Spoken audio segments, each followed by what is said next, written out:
जय माता दी। नमस्कार दोस्तों, स्वागत है आप सभी का हमारे YouTube चैनल लक्ष्मी शर्मा की कहानियां पर। ओम गणेशाय नमः। प्यारे भक्तजनों, आज मैं आप सभी को सुना रही हूँ कार्तिक महीने की अंतिम दिनों में सुनी जाने वाली सभी कथाएं एक साथ। इन कथाओं को प्रसन्नचित मन से श्रवण करने से सभी मनोकामनाएं श्री हरि लक्ष्मी नारायण की कृपा से पूर्ण हो जाती है। प्यारे भक्तगणों, कथा को पूरा जरूर सुनिए। अगर अच्छी लगे तो आगे दूसरों को भी शेयर करें और कमेंट बॉक्स में लक्ष्मी नारायण की जय लिखना ना भूलें। आइए श्रवण करें कथा। बहुत समय पहले की बात है। किसी गांव के बाहर एक बरगद का पेड़ था, जिसके पास ही गणेश जी का एक छोटा सा मंदिर था। गांव में और मंदिर नहीं थे, इसलिए सब लोग इसी मंदिर में आकर पूजा किया करते थे। गांव में एक भिखारी भी रहता था। भीख मांगना ही उसका काम था। गांव छोटा सा था।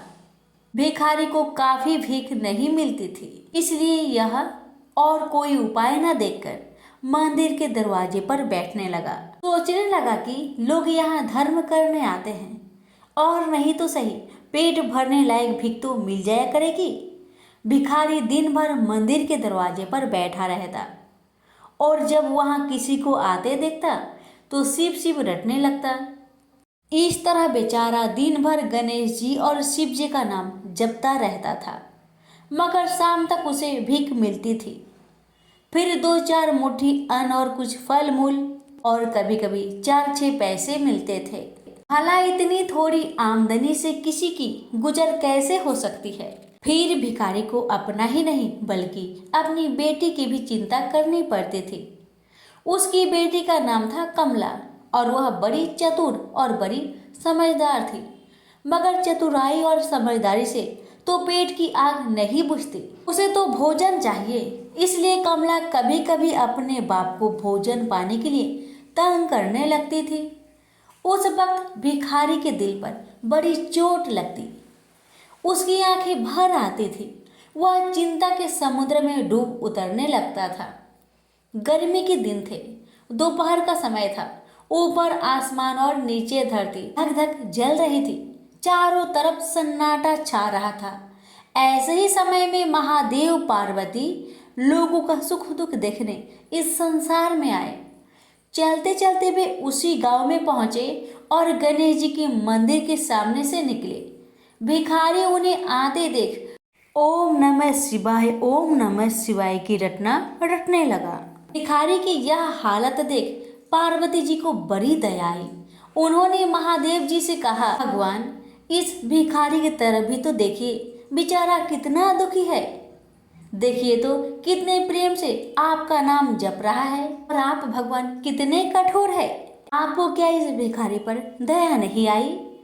मैंने सुना था कि लोग बड़े पापी हो गए हैं, वो देवताओं का पूजा नहीं करते, मगर नहीं, आज मुझे मालूम हुआ कि इसमें उनका कोई अपराध नहीं, सब तो देवताओं का अपराध ही है। आप इसी भिखारी को ले लीजिए। बेचारा को आपका नाम लेते लेते बरसों बीत गए, इतने पर भी अभागा पेट भर भोजन तक नहीं पाता। जब देवता ही ऐसे कठोर हो जाएंगे तब कोई काहे उनकी पूजा करेगा। अब महादेव जी को पार्वती जी की बात लग गई। भगवान बोले, देवी, आप असल बात क्या है नहीं जानती और आप जान भी नहीं सकती, क्योंकि आपका हृदय ही इतना कोमल है। कि मैं कहता हूँ देवी, आप जिद ना करें, जो हो रहा है उसे होने दीजिए। देवी ने एक ना सुना तो भगवान ने कहा, ठीक है, तो मैं आज इस भिखारी के लिए कुछ बंदोबस्त करा देता हूँ, जिससे इस भिखारी का दुख दूर हो जाएगा। इतना कहकर महादेव जी पार्वती जी के साथ मंदिर में पहुंचे। माता पिता को आते देख गणेश जी उठकर खड़े हो गए। उन्होंने बड़े प्रेम से माता पिता को प्रणाम किया। महादेव जी ने गणेश जी को आशीर्वाद दिया और कहा, देखो बेटा, यह भिखारी वर्षों से तुम्हारे द्वार पर बैठा है, मेरा नाम जपा करता है, मगर तुमने अब तक इस पर दया क्यों नहीं किया? अब ऐसा कुछ उपाय करो जिससे इस बेचारे का दुख दूर हो जाए। गणेश जी ने हाथ जोड़कर उत्तर दिया, अच्छी बात है पिताजी, 7 दिन के भीतर उसका दुख दूर हो जाएगा। उसे कहीं ना कहीं से 2 लाख रुपए मिल जाएंगे। गणेश जी का उत्तर सुनकर महादेव पार्वती आगे को चल गए। इसी समय एक बनिया मंदिर में पूजा करने आया था। वह आड़ में छिपा छिपा महादेव जी और गणेश जी की बातें सुन रहा था। उसने सोचा ये तो बहुत अच्छा मौका है, यदि थोड़ी चतुराई से काम लूं तो सहज ही 2 लाख का मालिक मैं हो सकता हूँ। बस वह बड़ी खुशी से भिखारी के सामने पहुंचा और उसे प्रणाम कर एक तरफ बैठ गया। भिखारी को आज तक किसी ने प्रणाम नहीं किया था, न कोई उसके पास आकर बैठा ही था। बनिए की इस काम से भिखारी ने समझा कि यह बेशक कोई भला मानुष है। वह मन ही मन प्रसन्न हुआ और बनिए से बोला, बाबा आप बहुत दयालु जान पड़ते हैं, कहिए मेरे पास आने की कृपा क्यों कर हुई? आप नहीं जानते मैं एक गरीब भिखारी हूँ। बनिए को तो अपना मतलब गांठना था। मीठेपन से बोला, आप भिखारी है? कौन कहता है कि आप भिखारी है? मुझे अच्छी तरह मालूम है कि आप एक पहुँचे हुए महात्मा हैं और आपके दर्शन से लोगों के पाप दूर हो जाते हैं। मैं भी आपके दर्शन करने चला आया हूँ। मुझे आपसे कुछ पूछना है, यदि आज्ञा दो तो पूछूं? भिखारी खुशी से बोला, पूछिए। बनिया बोला, भला दिन भर आपको कितनी भीख मिल जाती है? भिखारी बोला, भाई मिलने की क्यों पूछते हो, यहाँ तो पेट की भी लाले पड़े रहते हैं। रोजाना 2-4 मुट्ठी अन्न मिल जाता है, कभी 2-4 पैसे भी मिल जाते हैं। किसी तरह दिन काट लेता हूँ। बनिया कहने लगा, राम राम, आप जैसे महात्मा और यह कष्ट, इस गांव के आदमी भी क्या आदमी हैं? आपकी थोड़ी सी सहायता नहीं कर सकते? आप कैसे यह कष्ट सह लेते हैं? मुझे तो आप पर बड़ी दया आती है। मेरे जी में आता है कि मैं आपकी कुछ सेवा करूं, पर कहने में डर मालूम होता है। भिखारी बोला, आप मेरी सहायता कर सकते हैं? तब बनिया हंसते हुए बोला, मेरी इतनी हैसियत कहाँ है जो आपकी कुछ सेवा कर सकूं, मगर एक बात है, आज से 7 दिन तक आपको जो कुछ भी मिले वह मुझे दे दीजिए। बदले में आपको मैं 100 रुपया दे दूंगा।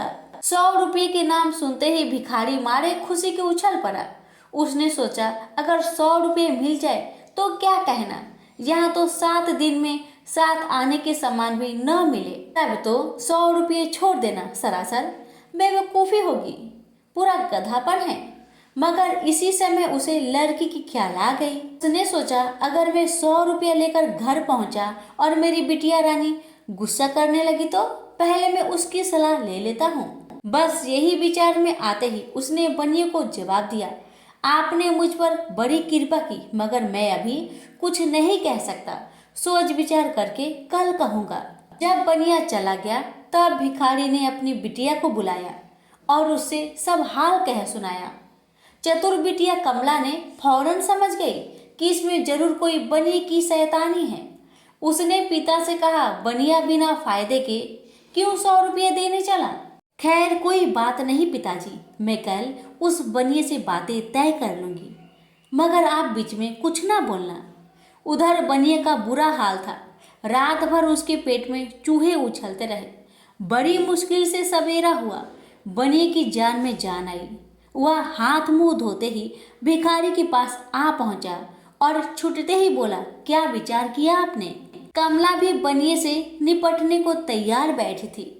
बनिए की बात सुनते ही उसने जवाब दिया, सेठ जी, हम लोगों ने विचार किया, भला 100 रुपये में क्या होता है, इतना सस्ता सौदा होना मुश्किल है, माफ कीजिए। कमला का उत्तर सुनते ही बनिए पर मानो बिजली गिर पड़ी। पर लाख रुपए के लालच छोड़ना भी कठिन था। वह 200 रुपये देने को राजी हो गया। अब तो कमला का संदेह और भी पक्की हो गया। वह समझ गई कि बनिया जरूर किसी भारी लाभ के लिए ही इतने रुपए देना चाहता है। उसने जवाब दिया, सेठ जी, इतना सस्ता सौदा और कहीं होता होगा? 100 दो, 100 या 1000 दो, 1000 में तो होता ही क्या है। जो चीज आप कौड़ियों में मोल खरीदना चाहते हैं वह लाख रुपए में भी सस्ती है। यह सुनकर बनिया बहुत घबराया, परंतु उसने अपनी कोशिश जारी रखी। मारे लोभ के वह अंधा हो रहा था। उसको लोभ का भूत सवार हो गया था। उसने 100-200 से बढ़कर अंत में 50,000 लगा दिए। अब कमला ने सोचा इतने रुपए थोड़े नहीं होते। अब बिटिया कमला ने सोचा इतने बड़े रकम को छोड़ना ठीक नहीं है। उसने बनिए से कहा, खैर आप नहीं मानते तो मैं ही आपकी बात मान लेती हूँ, मगर शर्त यह है कि रुपए अभी मिलने चाहिए। ये शर्तें मंजूर करने में बनिए को क्या उजर थी। वह खुशी खुशी घर लौटा। उसने सोचा 50,000 रुपए देकर 1 लाख लेना कुछ बुरा नहीं है। 2 लाख न सही 1.5 लाख मालिक तो बन ही जाऊंगा। आहा, मेरी तकदीर भी कितनी चोखी है। साथ ही दिन में 50,000 का लाभ हो गया। उसने घर आते ही भिखारी के पास 50,000 रुपए भेज दिए। अब बनिया हर रोज भिखारी के पास आता और उसकी दिन भर की भीख घर ले आता। इस तरह 6 दिन बीत गए। अब तो बनिए को बड़ी फिक्र हुई। 7वें दिन वह फिर गणेश जी के मंदिर में पहुंचा। उसने देखा कि आज फिर महादेव पार्वती मंदिर में पधारे हैं। बस वह दीवार से कान सटा उनकी बातें सुनने लगा। मगर यह क्या, उसका कान दीवार में चिपक गया। उसने कान छुड़ाने की बहुत कोशिश की पर कान टस-मस न हुआ। तब वह दाहिने हाथ की सहायता से कान छुड़ाने लगा। इतने में हाथ भी दीवार में चिपक गया। इधर महादेव जी ने गणेश जी से पूछा, बेटा इस भिखारी के लिए कुछ इंतजाम हुआ है? गणेश जी बोले, जी हाँ, उसे 50,000 रुपए तो दिलवा दिए हैं, बाकी के लिए बनिए को दीवार से चिपका कर रखा है। यह बनिया बड़ा लोभी कंजूस है। इसने गरीबों से एक एक के 4-4 वसूल कर अपना घर बनाया है। रुपए वसूल करने में इसने गरीबी पर दया नहीं की। उनके बच्चे भूखे मरते रहे पर इसने चौगुने रुपए वसूल करके भी संतुष्ट नहीं किया। इस तरह इसने 1 लाख रुपए से अपनी तिजोरी भर ली है। गरीबों के माल से यह सुख नहीं उठा सकता। अब जब तक यह भिखारी को बाकी 50,000 रुपए न देगा तब तक दीवार से चिपका रहेगा। गणेश जी की बातें सुनकर बनिए ने अपना माथा को पीट लिया। इसकी आंखें में आंसू बरसने लगे। जब उसने घर से 50,000 रुपए मंगवाया और भिखारी को दे दिए तब कहीं दीवार से उसका पीछा छूटा। से बोलिए गणेश भगवान की जय, उमापति शंकर भगवान की जय। विष्णु जी ने नारद जी का घमंड तोड़ने के लिए अपनी माया से विश्व मोहिनी का नाम की राजकुमारी का स्वयंवर आयोजित किया। नारद जी ने विश्व मोहिनी को देखा तो वे उस पर मोहित हो गए और उससे विवाह करने का मन बना लिया। विश्व मोहिनी के स्वयंवर में देव ऋषि नारद भी जाना चाहते थे, इसलिए नारद जी विष्णु जी के पास पहुंच गए। उनसे कहने लगे, मुझे सुंदरता दे दीजिए जिसे देखकर विश्व मोहिनी मुझे विवाह के लिए चुन ले। विष्णु जी ने नारद मुनि को वानर बना दिया।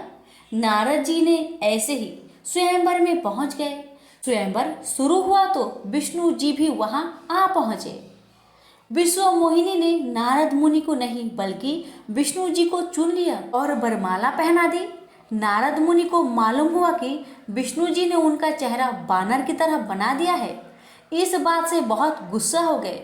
गुस्से में उन्होंने विष्णु जी को श्राप दे दिया। अपमान करने लगे और विष्णु जी नारद मुनि की बातें मुस्कान के साथ ध्यान से सुन रहे थे। नारद मुनि गुस्से में बोलते ही जा रहे थे। उन्होंने कहा कि आपने मुझे धोखा दिया है। आप भगवान हैं, इसका मतलब ये नहीं है कि आप किसी को भी ठग लेंगे। आज आपकी वजह से मुझे स्त्री का वियोग सहना पड़ा है। मैं आपको श्राप देता हूँ कि आपको भी स्त्री वियोग होगा। आपने मुझे बानर का चेहरा दिया है तो एक दिन आपको बंदरों की मदद लेनी होगी। ये सारी बातें लक्ष्मी जी भी सुन रही थी। देवी ने विष्णु जी से कहा कि आप इतनी बातें क्यों सुन रहे हैं? विष्णु जी ने देवी से कहा कि नारद मुनि से स्तुति बहुत सुनी है, आज निंदा भी सुन लेते हैं। जब नारद जी शांत हुए तो विष्णु जी ने कहा कि मैं आपका श्राप स्वीकार करता हूँ। इसके बाद भगवान ने उन्हें समझाया कि आप संत हैं, आपको घमंड हो गया है और आपके जैसे संत के लिए घमंड करना अच्छा नहीं है। इस वजह से मैंने आपका घमंड तोड़ने के लिए ही ये पूरी माया रची थी। वह राज्य, राजकुमारी, स्वयंवर सब मेरी माया ही थी। आप जैसे संत के मन में एक राजकुमारी के लिए काम वासना जागना सही नहीं है। आपको इन बुराइयों से दूर रहना चाहिए। नारद मुनि को विष्णु जी की बातें समझ में आ गई और उन्होंने क्षमा मांगते हुए बुराइयों से बचने के लिए विष्णु जी को धन्यवाद दिया। प्रेम से बोलिए विष्णु भगवान की जय। नारद जी बात बात पर नारायण नारायण कहा करते और इस प्रकार दिन में कई बार भगवान का नाम लेते थे।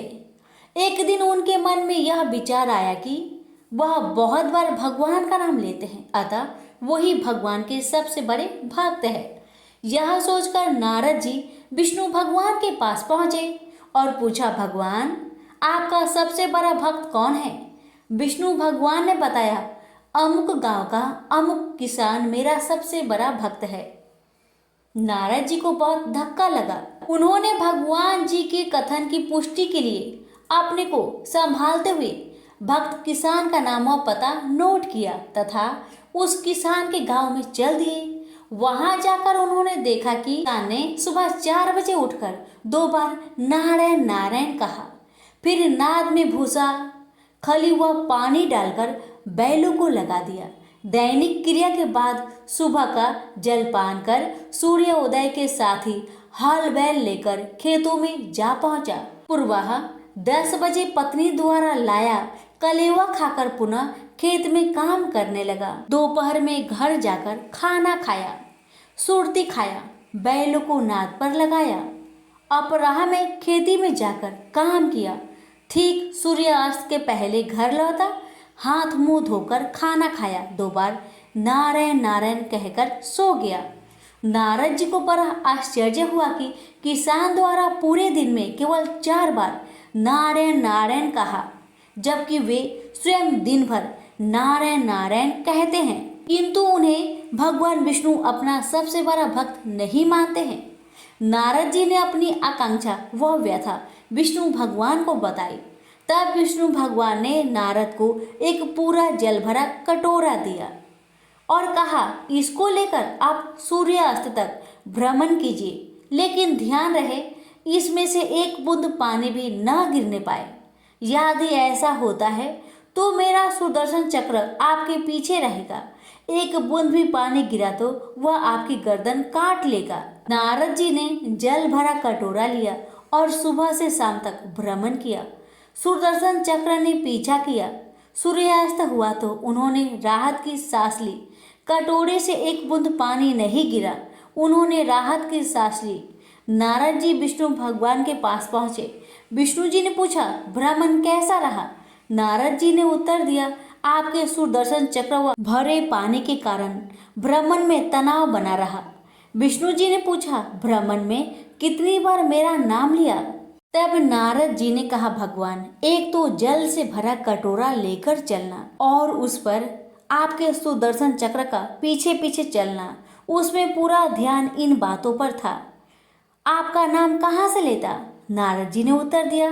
तब विष्णु जी ने कहा, इसी प्रकार गृहस्थ जीवन की अपाधापी आजीविका, अर्जुन की गला काट देने का भय वाली कठिनाइयों के बाद भी यदि किसान सुबह शाम मेरा नाम लेता है तो निश्चित रूप से ही वह सर्वश्रेष्ठ भक्त है।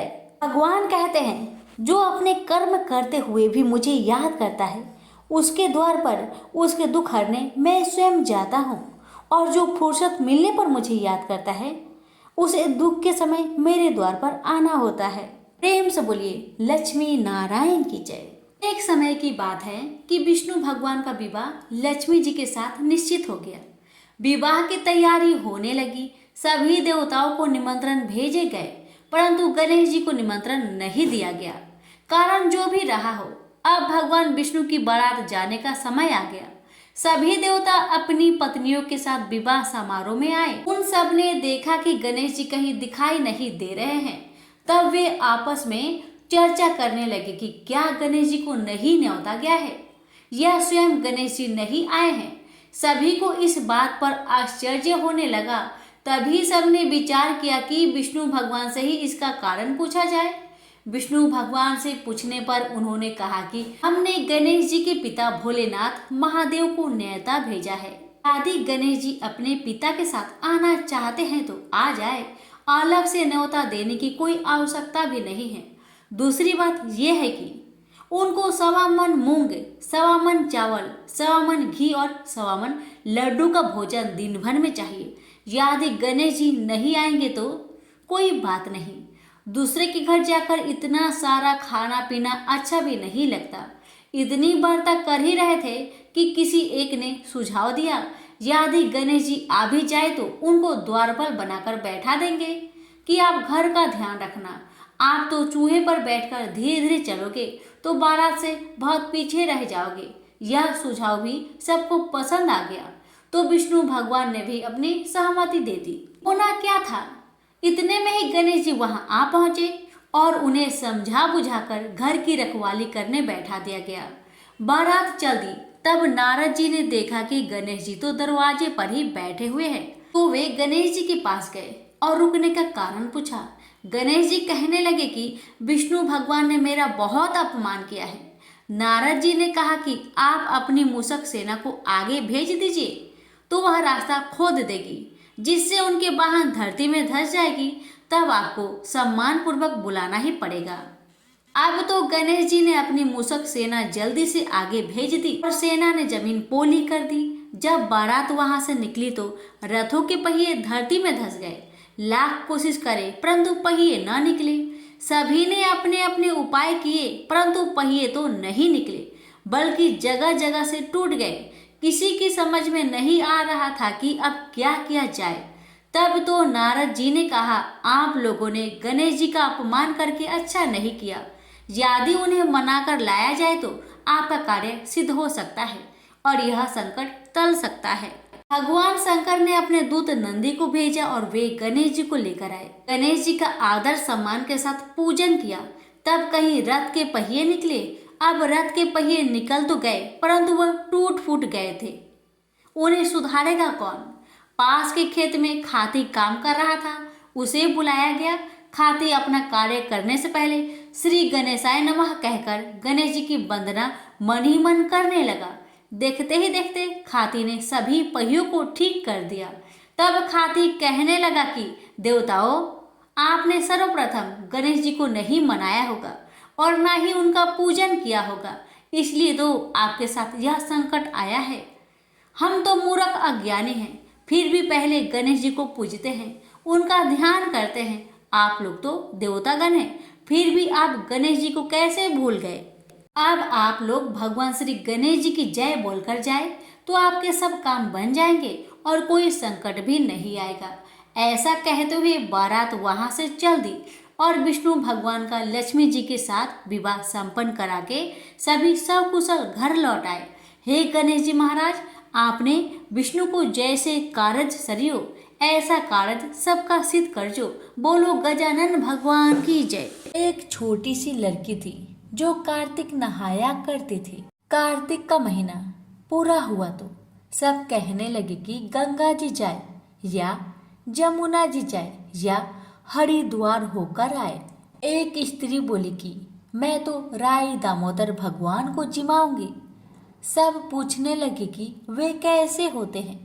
स्त्री बोली कि मोर मुकुट, गले में बैजयंती माला और हाथ में पीताम्बर ऐसे होते हैं राई दामोदर भगवान। वह लड़की अपने घर आई, भगवान की रसोई बनाई, मंदिर में आई, बोली आओ मेरी भगवान आओ जिमो। मंदिर में भगवान नहीं मिले। मंदिर से शहर गई, शहर से जंगल गई, जंगल से पहाड़ों पर चढ़ गई। भगवान को पुकारते पुकारते सुबह से शाम हो गई। भगवान लड़की को पहाड़ पर चढ़ते देख बोले कि यह तो ऊपर से गिरकर मर जाएगी और मेरे सिर इसकी हत्या लगेगी। इसे दर्शन देने ही पड़ेंगे। भगवान ब्राह्मण का रूप धरकर आए और बोले चल बेटा, मैं तेरा भगवान हूँ, तू मुझे जिमा दे। लड़की बोली नहीं, आप मेरे भगवान नहीं हो। ब्राह्मण बोला कि तेरे भगवान कैसे हैं? तब उसने कहा मेरे भगवान तो मोर मुकुट वाले, गले में बैजयंती माला पहने हुए और हाथ में पीताम्बर लिए हुए हैं। ब्राह्मण बोले, अच्छा ऐसे है तेरे भगवान? तो राई बोली, हाँ ऐसे है मेरे भगवान। अब भगवान ने लड़की के सामने अपना चतुर्भुजी रूप दिखाया। अब लड़की खुश हो गई और बोली कि हाँ आप ही हो मेरे भगवान। अब आगे आगे छोटी सी लड़की भाग रही थी और पीछे पीछे भगवान आ रहे थे। भागते भागते संग की सहेलियों से बोली कि मेरे घर में मेरे भगवान आए हैं। उनमें से किसी ने कहा कि देखो तो इसके भगवान कैसे हैं। तो लड़की ने कहा, जिनके भाग्य में भगवान के दर्शन लिखा था उनको तो हो गया। हे राई भगवान, जैसे आपने लड़की को दर्शन दिए वैसे ही सभी को देना। कहानी कहते सुनते हुक्कारा भरते सभी पर अपनी कृपा सदा बनाए रखना। प्रेम से बोलिए राई दामोदर भगवान की जय। बहुत समय पहले की बात है। किसी गांव में 2 माँ बेटी रहती थी। बेटी का नाम था राई। वह बहुत सुंदर व सुशील थी। भगवान कृष्ण की पक्की भक्त थी। एक बार भगवान कृष्ण उसकी परीक्षा लेने हेतु साड़ियाँ बेचने वाले बनकर आए और आवाज देने लगे। राई अपने माँ से बोली, मुझे भी 10 साड़ियाँ चाहिए। माँ बोली, मैं पैसे कहाँ से लाऊं? बाजरी है वो ले जा। बाजरी के भगवान ने फूंक मारी तो फुस उड़ के राई की आंखों में चली गई। राई जोर जोर से रोने लगी। भगवान वहां से अंतर ध्यान हो गए। वैद्य का रूप धारण कर फिर भगवान वहां आए और आवाज देने लगे। राई की माँ बाहर आई और बोली, वैद्य जी मेरे बेटे की आंख फुस गिर गया है, उसे निकाल दो। भगवान बोले, अगर मैं फुस निकालूं तो उसका विवाह मेरे साथ करना होगा। राई की माँ तैयार हो गई, सगाई कर दी। कार्तिक शुक्ला 11 के दिन विवाह निश्चित किया। माँ सोचने लगी, बेटी को क्या दूंगी मैं? सोनार की दुकान पर जाकर बोली, मेरी राय के लिए लौंग व बिछिया घर दे। सुनार बोला, मुझे समय नहीं है, मैं तो कृष्ण भगवान के गहने कर रहा हूँ। हलवाई व बनिया वो जहाँ भी गई उसको यही जवाब मिला। माँ तो घर आ गई, अब क्या करे? वो घर आई, झोपड़ी महल में बदल गई। आनंद हो गया। ठाठ से विवाह की तैयारी होने लगी। भगवान बारात लेकर आए।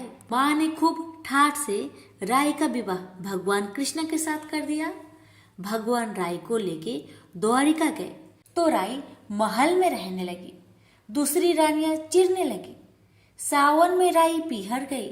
भगवान ने सोचा, राई के तीज भेजूं। 7 जरी के बेस व 5 सोने के पचेटे रखे। 2 हंसों को बुलाया। वो बोले, सीधे राई के पिहर जाना, कहीं मत रुकना। राधा रुक्मणी को पता चला तो उन्होंने हंसों को अपने महल में बुला के कहा, थोड़ी मोटी चुग लो। हंस आ गए, मोती चुगने लगे। राधा रुक्मणी ने सारा सामान निकालकर उसमें फटे पुराने कपड़े और 5 कटे बांध दिए। पोटली हंसों को दे दिया।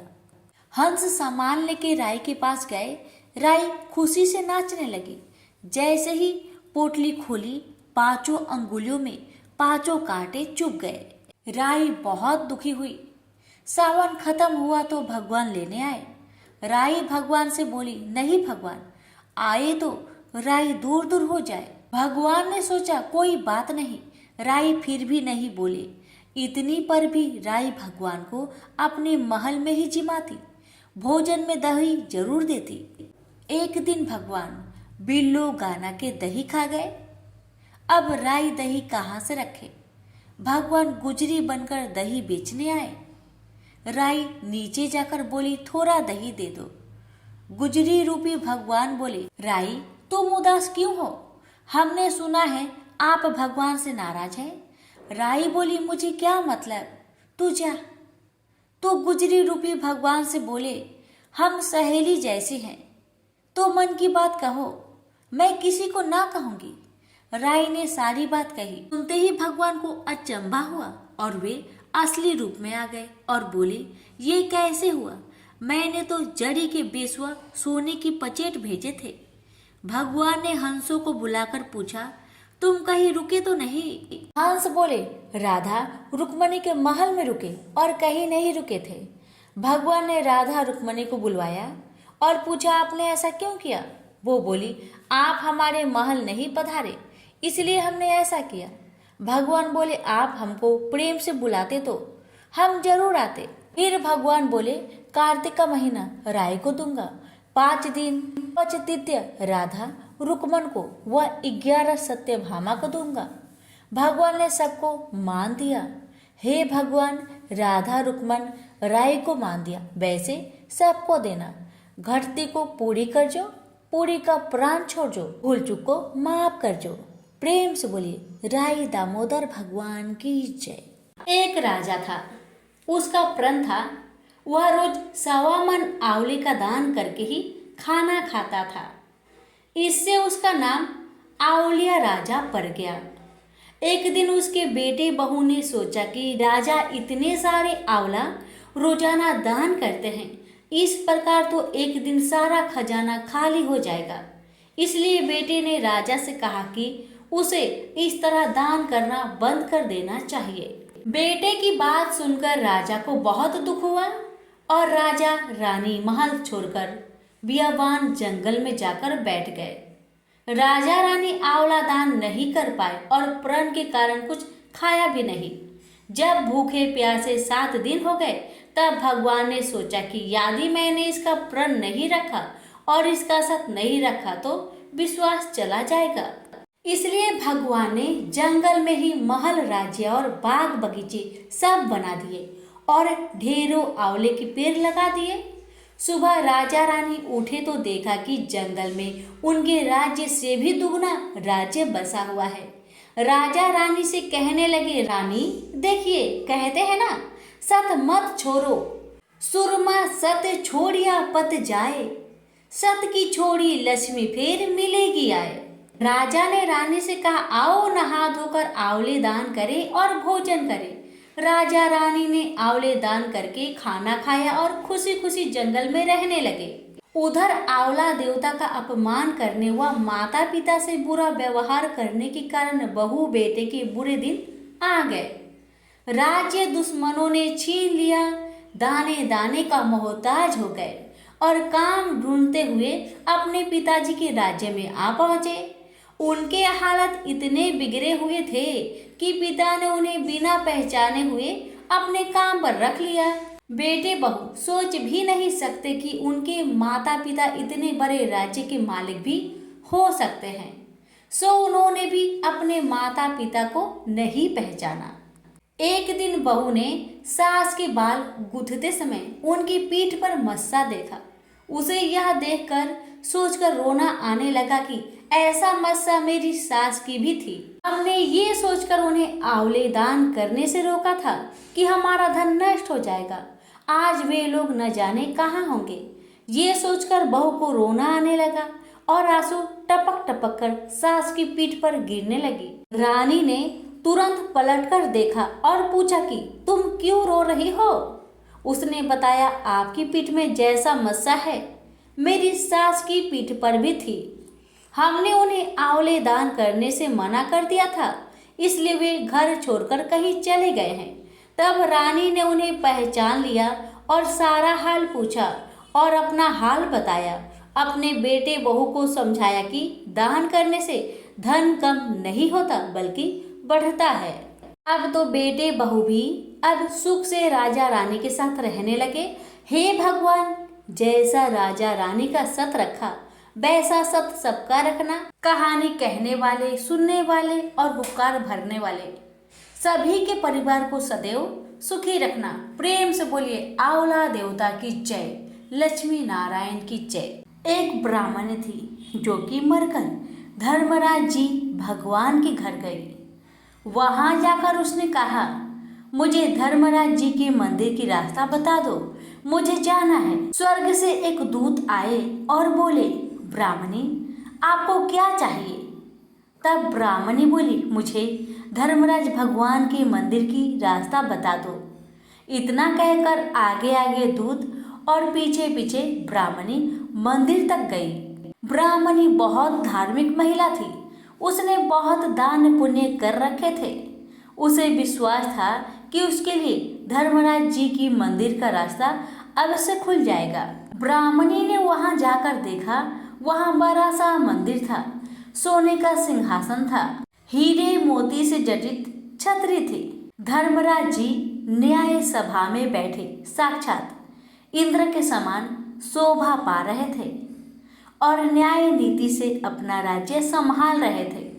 यमराज जी सबको कर्म अनुसार दंड दे रहे थे। ब्राह्मणी ने जाकर उन्हें प्रणाम किया और बोली, भगवान, मुझे बैकुंठ जाना है। धर्मराज जी ने चित्रगुप्त से कहा कि इस ब्राह्मणी का लेखा जोखा मुझे सुनाओ। तब चित्रगुप्त ने लेखा जोखा सुनाया।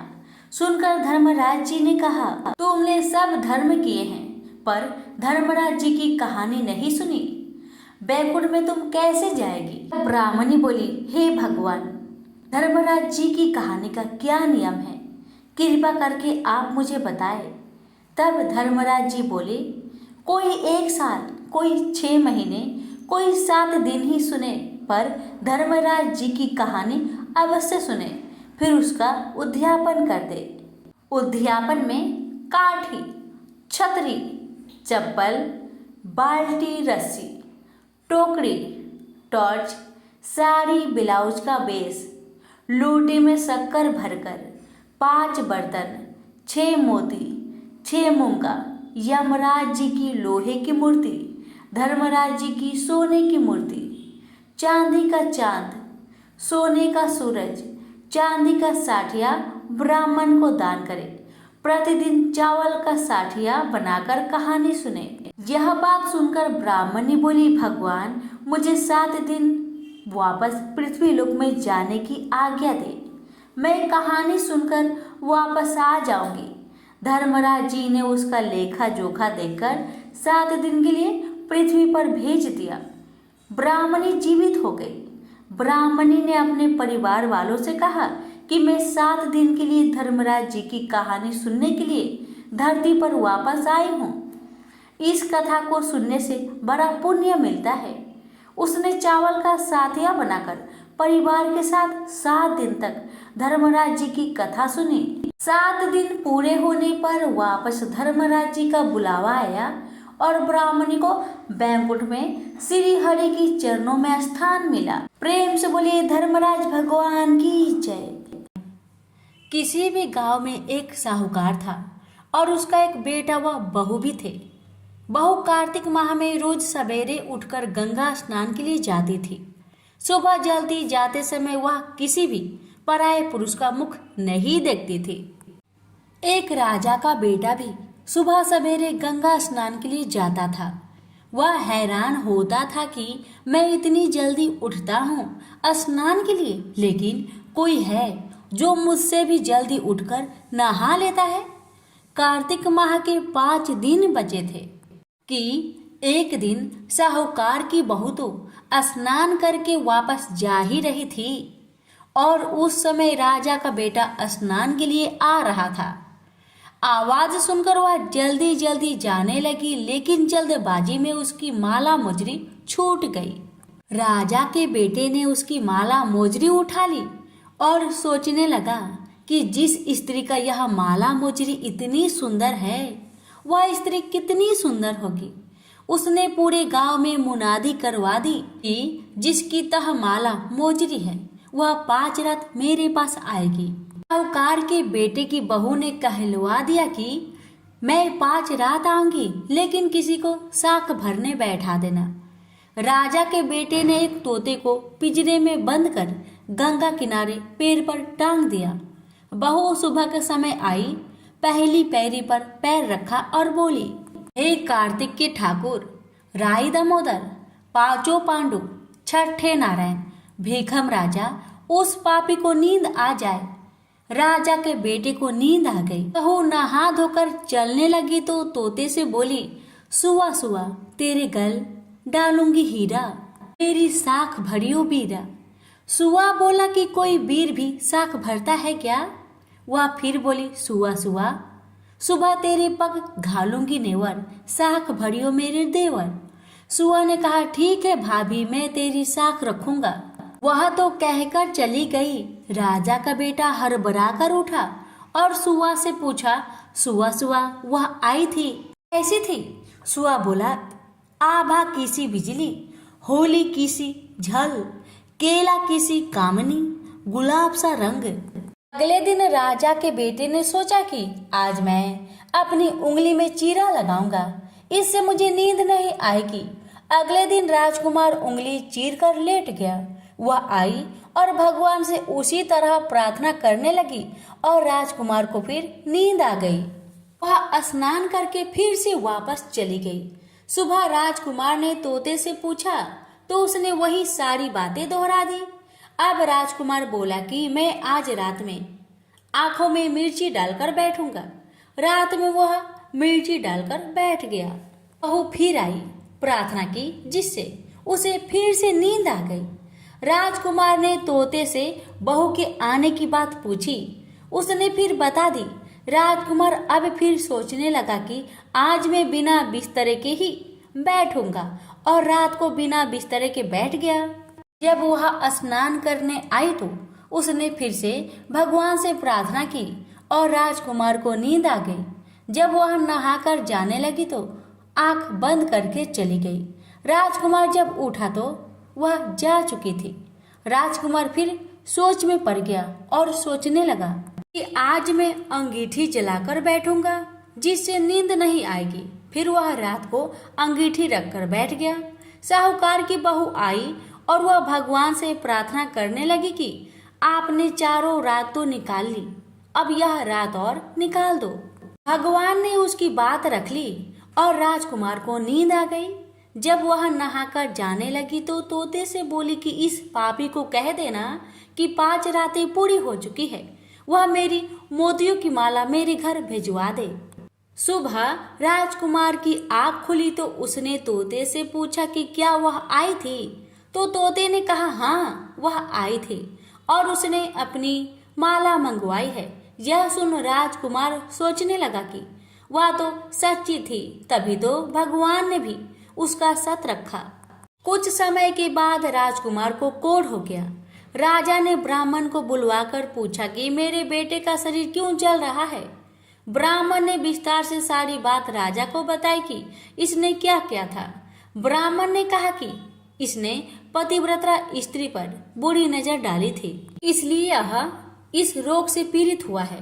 राजा ने इसके ठीक होने का उपाय पूछा तो ब्राह्मण ने कहा कि यह उस साहूकार की बहू को धर्म की बहन बनाए और रोज उसके नहाए हुए जल से यह स्नान करे, तब यह ठीक हो सकता है।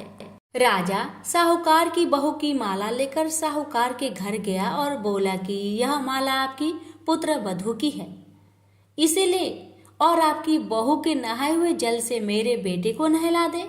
साहूकार बोला कि वह तो किसी पराये पुरुष का मुख तक नहीं देखती, आप उसे इस नाली पर बैठा दीजिए। जब वह ऊपर नहाएगी तब नीचे इस नाली के पानी से आपका पुत्र नहा लेगा।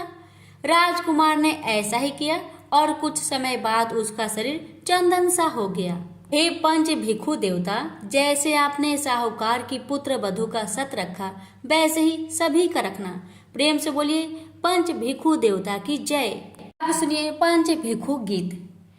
पुनो नहाई परवा नहाई, 5 रतन 5 तीरथ पंच भिखम नहाई, 1 टका मेरी गांठ में सुनियो रघुराई। आधे कलाई आंवला आधे की राई, राई दामोदर सावला जिसने सृष्टि रचाई। राजा के घर उतरी पुत्री बनाई, राजा लाया बिहा के रानी बनाई। 4 चक्कर 4 मक्कर 4 दिए किलो, मैं तुझसे पूछूं श्री की संजी कब निस्तारा होए। जब आएगा कार्तिक का महीना तब निस्तारा होए, जब आएगा कार्तिक का महीना तब निस्तारा होए। प्रेम से बोली पंच भिक्षु देवता की जय, पंच भिक्षु देवता की जय। पौराणिक कथा के अनुसार तारकासुर नाम का एक दैत्य था, जिसके 3 पुत्र थे, तारकाक्ष, कमलाक्ष और विधुनमाली। जब भगवान शिव के पुत्र कार्तिकेय जी ने तारकासुर राक्षस का वध कर दिया तो उसके तीनों पुत्रों ने बदला लेने के लिए दिन रात घोर तपस्या शुरू कर दी थी। उनकी तपस्या से प्रसन्न होकर ब्रह्मा जी प्रकट हुए और उन्होंने उन तीनों को वरदान मांगने के लिए कहा, तो उन्होंने अमर होने का वरदान मांगा। ब्रह्मा जी ये बातें अच्छे से जानते थे कि यदि इन्हें यह वरदान दे दिया गया तो वे अपनी शक्तियों का गलत इस्तेमाल करेंगे और सभी को परेशान करेंगे, इसलिए उन्होंने ये वरदान देने से साफ मना कर दिया।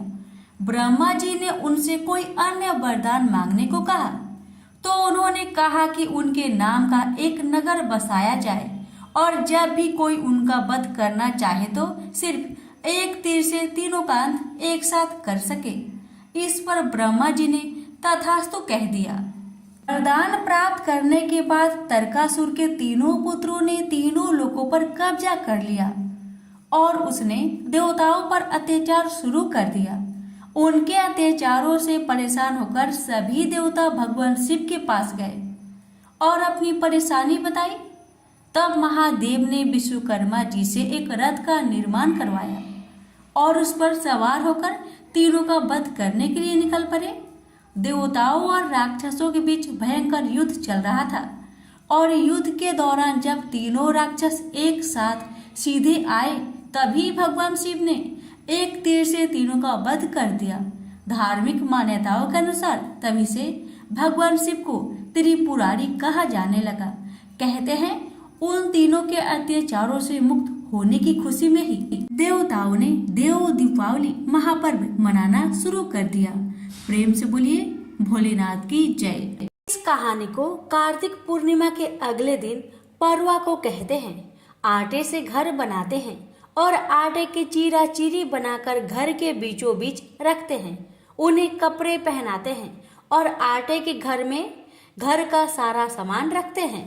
चीरा और चीरी को खील बतासे का भोग लगाते हैं। इस दिन खिचड़ी बनाते हैं और आम का अचार रखकर ठाकुर जी को भोग लगाकर खुद भी प्रसाद खाते हैं। 4 चिड़िया थी, चारों कार्तिक मास में कार्तिक नहाती थी। परवा के दिन चारों चिड़िया ने सोचा कि चलो खिचड़ी बनाते हैं। एक चिड़िया चावल ले आई, एक चिड़िया दाल ले आई, एक चिड़िया घी ले आई और एक चिड़िया नमक ले आई।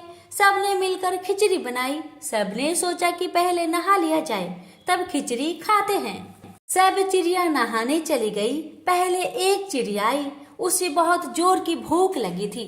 बाकी चिड़िया अभी आई नहीं थी तो उसने खिचड़ी की भाप खा ली। दूसरी चिड़िया आई तो उसने पानी पी लिया। तीसरी चिड़िया ने खिचड़ी खा ली। चौथी चिड़िया आई तो उसने खुरचन खा ली। चारों चिड़िया मर गई। जिस चिड़िया ने भाप खाई थी वह राजा के घर राजकुमारी बनी। जिस चिड़िया ने पानी पिया था वो कुम्हार के घर पैदा हुई। जिस चिड़िया ने खिचड़ी खाई थी उसने ब्राह्मण के घर जन्म लिया और जिस चिड़िया ने खुरचन खाई थी वो हथिनी बनी।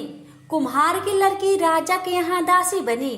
ब्राह्मण की लड़की राजकुमारी की सहेली बनी। हथिनी भी राजा के यहाँ ही थी। राजकुमारी को अपने पिछले जन्म की सारी बातें याद थी। जब राजकुमारी की शादी हुई और वह विदा होने लगी तो राजा से बोली कि पिताजी, मैं अपने साथ अपनी सहेली और दासी को भी ले जाऊंगी। राजा ने ठीक है, ले जाना। राजकुमारी ने कहा कि पिताजी, मुझे हथिनी भी चाहिए। राजा ने कहा अच्छा ठीक है, ले जाओ। राजा ने अपनी नौकर भेजे कि जाओ हथिनी को ले आओ, लेकिन हथिनी उठी ही नहीं। तब राजकुमारी खुद उसके पास गई और उसके कान में पिछले जन्म की बात कही, जिसे सुनकर हथिनी तुरंत उठ गई। राजकुमार यह सब कुछ देख रहा था। उसने कहा कि तुम कौन हो और हथिनी के कान में क्या कहा, जिसको सुनकर हथिनी खड़ी हो गई। राजकुमारी ने कोई जवाब नहीं दिया। राजकुमार ने कहा कि सच सच बता दो, नहीं तो तुम्हारा सर काट दिया जाएगा। तब राजकुमारी ने राजकुमार को पिछले जन्म की सारी बात बताई। राजा ने भी सारी बातें सुनी और कहा कि अगर कार्तिक स्नान का इतना महत्व है तो हम भी जोड़े से कार्तिक स्नान करेंगे और खूब दान पुण्य करेंगे। प्रेम से बोलिए कार्तिक माह की देवी देवताओं की जय। हे गणेश महाराज, आपकी कथा कहने वाले, सुनने वाले हुक्कार भरने वाले, सभी की मनोकामना को पूर्ण करना, सभी की कष्टों को दूर करना। प्रेम से बोलिए गजानंद भगवान की जय। कथा। एक बुढ़िया माई थी, मिट्टी के गणेश जी की पूजा करती थी। रोज बनाए रोज गल जाए। एक सेठ का मकान बन रहा था। वो बोली, पत्थर का गणेश बना दो। मिस्त्री बोले, जितने हम तेरा पत्थर का गणेश करेंगे उतने में अपनी दीवार ना चिनेंगे। बुढ़िया बोली, राम करे तुम्हारी दीवार टेढ़ी हो जाए। अब उनकी दीवार टेढ़ी हो गई। वो चीने और ढा देवे, चीने और ढा देवे। इस तरह करते करते शाम हो गई। शाम को सेठ आया। उसने कहा, आज कुछ भी काम नहीं किया। वो कहने लगे, एक बुढ़िया आई थी। वो कह रही थी, मेरा पत्थर का गणेश गर दो। हमने नहीं गरा तो उसने कहा तुम्हारी दीवार टेढ़ी हो जाए। तब से दीवार सीधी नहीं बन रही है। बनाते हैं और ढा देते हैं। सेठ ने बुढ़िया को बुलवाई। सेठ ने कहा, हम तेरा सोने का गणेश गढ़ देंगे, हमारी दीवार सीधी कर दो। सेठ ने बुढ़िया को सोने का गणेश गढ़ दिया। सेठ की दीवार सीधी हो गई। जैसे सेठ की दीवार सीधी की, वैसे सबकी करना। कहानी कहने वाले, सुनने वाले, हुक्कार भरने वाले सभी पर अपनी कृपा सदा बनाए रखना। प्रेम से बोलिए गजानंद भगवान की जय।